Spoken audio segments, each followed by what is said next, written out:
శ్రేష్ఠకి ఆ క్వశ్చన్, మీరు చదువుని మినిస్ట్రీని మీరు చదువుకున్న టైంలో ఎలా బ్యాలెన్స్ చేశారని అడుగుతున్నారు. Like how did you balance both the ministry and your education at the same time? I know you're still studying and doing ministry, architecture nu చదువుతున్నావు. How are you managing it అని చాలా మంది అడుగుతున్నారు. So please answer that question. How they can also manage, so that వాళ్ళు కూడా relate చేసి if you can answer and give them ideas and the pointers that will help them. నేను ఇప్పటికీ నా ఆర్కిటెక్చర్ కోర్స్ చేస్తున్నానండి. This is the last year. అయితే నేను this might be bit tough when you're starting. నాకు కూడా కష్టం అనిపించేది, ఎందుకంటే architecture is not an easy course. కాలేజ్కి వెళ్ళొచ్చేసి you can't just do homework or something and then get rest. ఇది ఎలా ఉంటుందంటే మార్నింగ్ నుంచి కాలేజ్కి వెళ్ళొచ్చిన తర్వాత, నేను కాలేజ్కి వెళ్ళిన టైం గురించి నేను చెప్తున్నానండి. వెళ్ళొచ్చిన తర్వాత almost 6 to 8 hours of work ఉంటుంది. లైక్ 6కి ఇంటికి వచ్చామనుకోండి, 12, 1 కొన్నిసార్లు పెద్ద ప్రాజెక్ట్స్ ఇస్తూ ఉంటారు, ప్రతిరోజు ఇస్తారు. ఇచ్చినప్పుడు ఎర్లీ మార్నింగ్ 6 వరకు అయిపోతూ ఉండేది. మరి ఆ టైంలో సేవ చేయాలి, మీటింగ్స్కి వెళ్ళాలి కదా, ఎగ్జామ్స్ రాయాలి కదా. ఆల్సో ఆ సమయంలోనే మరి వాక్యం ప్రిపేర్ అవ్వాలి. దేవునితో ఉన్న సమయం మనం లూజ్ అయిపోకూడదు. ఇవన్నీ ఉన్న సమయంలో ఐ వాజ్ ప్రేయింగ్, ప్రభా help me balance my education and ministry. అది ఫినిష్ చేసిన తర్వాత కంప్లీట్గా నేను మినిస్ట్రీలోనే ఉంటాను. I know this. అయితే నేను లాస్ట్ ఫ్యూ ఇయర్స్గా నేను చేసేదాన్ని ఏంటంటే, మార్నింగ్ లేచి ఎర్లీ మార్నింగ్ ఆల్మోస్ట్ త్వరగా లేచి కాలేజ్కి వెళ్ళేదాన్ని. కాలేజ్కి వెళ్ళి అక్కడున్న చదువు అంతా ఫినిష్ చేసుకున్నాక మధ్యలో ఐ యూస్ టు, మీరు నమ్మరండి, మధ్యలో నేను phones were allowed in our university. So lunch break ఇచ్చినప్పుడు I use to eat and I used to open the Bible app and I used to read my daily portion there. నాకు అదొక్కటే సమయం దొరికేదనమాట. So daily portion అక్కడ చదువుతూ ధ్యానిస్తూ ఉండేదాన్ని. Lunch తింటూ ఉన్నప్పుడు అందరూ బయటకు వెళ్ళేవారు. I'm not saying this because I'm special or something, కానీ మనలో ఆ యొక్క ఆశ, ఆ జీల్ ఉన్నప్పుడు, నేను నా జీవితాన్ని దేవునిలో కట్టుకోవాలి, నేను నా జీవితం దేవుని కోసం వాడాలి అండ్ దేవునికి నేను దూరం అవ్వకూడదు, ఏదో ఒక విధంగా వాక్యం చదవాలి అనే ఆశ మనలో ఉన్నప్పుడు ఏ సమయంలో అయినా మనం అది చేయగలుగుతామండి. అదేవిధంగా మనం ఆ సమయంలోనే నేను మధ్యాహ్నం చదువుతూ ఉండేదాన్ని, బైబిల్ ధ్యానిస్తూ ఉండేదాన్ని. ధ్యానించి మరలా క్లాసెస్ స్టార్ట్ అవుతాయి కదా, స్టార్ట్ అయ్యి ఆ తర్వాత మరలా బైబిల్ యాప్లో అండి మళ్ళీ అడుగుతూ ఉంటారు, బైబిల్ తీసుకొచ్చి చదివేరా అంటే సిగ్గు కాదు, కానీ కాలేజెస్లో అటువంటివి అలౌ చేయరు కదండి.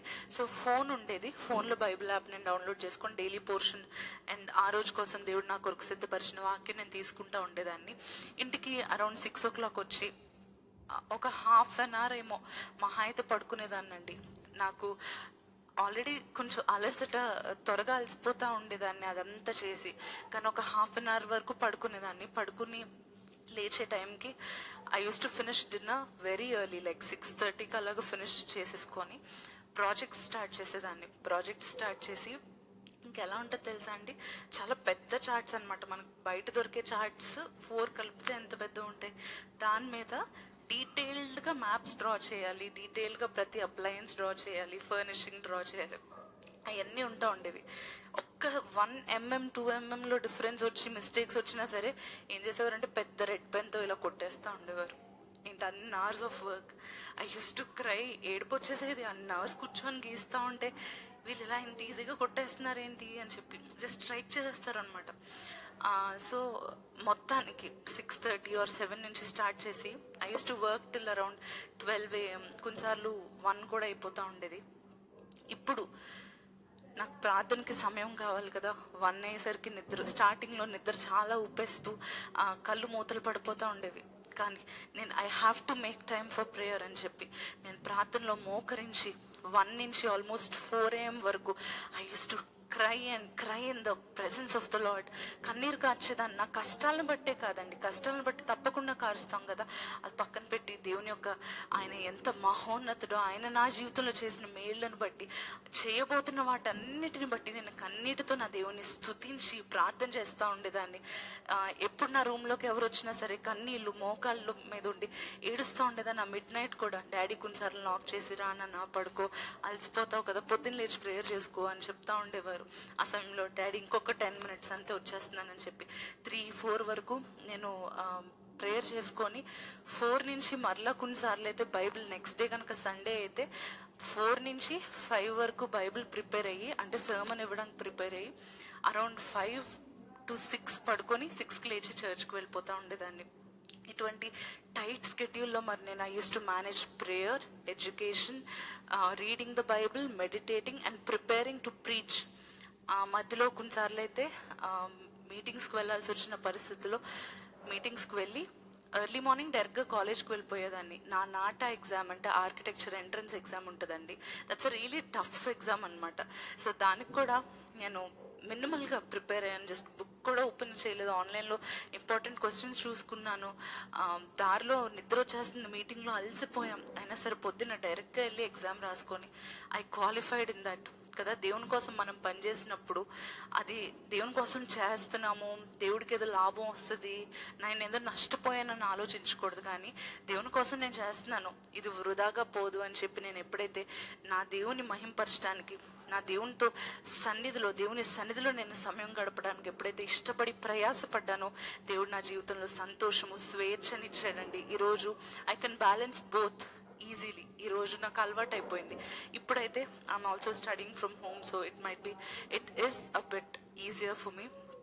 ఆల్సో దేవుడు మొదట ఆయన యొక్క నీతిని, ఆయన యొక్క రాజ్యాన్ని వెతకండి, అప్పుడు ఇవన్నీ మీకు అనుగ్రహింపబడతాయి అన్నట్టుగా నేను ఎప్పుడైతే దేవుని కోసం పనిచేయడానికి ఇష్టపడి నా యొక్క బలాన్ని, నా యొక్క సమయాన్ని, ఒక టీనేజర్గా, ఒక యూత్గా నేను ఎంజాయ్ చేయాల్సిన సమయాన్ని, ఇఫ్ ఐ హ్యాడ్ బ్రేక్, నేను నైట్ అంతా టీవీ ఏదో చూడొచ్చు, లేకపోతే ఏదైనా చేయొచ్చు. నేను నా గొప్పకు చెప్పట్లేదు, కానీ మీరు కూడా దీని ద్వారా ఇన్స్పైర్ అయ్యి మీరు కూడా ఇటువంటి బలమైన ఆత్మీయ జీవితం కలిగి ఉండాలని నేను ఆశపడతా ఉన్నానండి.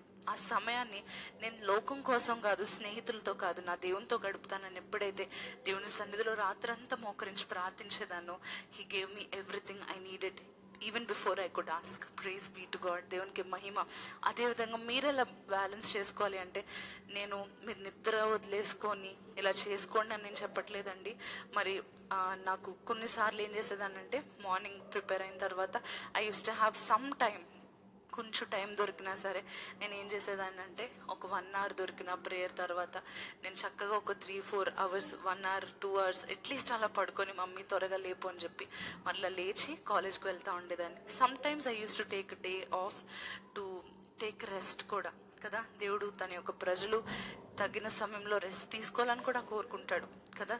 సేవలో ఉన్నవారు, చదువుతూ ఉన్నవారు, balance both your education and meditation of the Bible and speaking with the lord, praying everyday.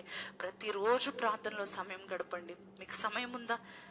దేంట్లో ఏ ఎంటర్టైన్మెంట్ చూద్దాం, లేకపోతే ఏం చేద్దామని చేసేదాని బదులు దేవునితో గడపండి. మీకు అనారోగ్యంగా ఉందా, మీరు పడుకునే దగ్గరే మీరు పడుకొని ఉంటే కనుక మీరు తప్పకుండా పడుకొనైనా సరే కళ్ళు మూసుకొని దేవునితో మాట్లాడడానికి ఇష్టపడండి. ప్రవ్వా, నాతో ఉన్నందుకు నీకు స్తోత్రం, నన్ను నడిపిస్తున్నందుకు నీకు వందనం చెప్పి ప్రతి విషయంను బట్టి దేవునికి స్తోత్రం చెల్లిస్తూ, కృతజ్ఞత చెల్లిస్తూ దేవుని పిలుపునకు లోబడండి.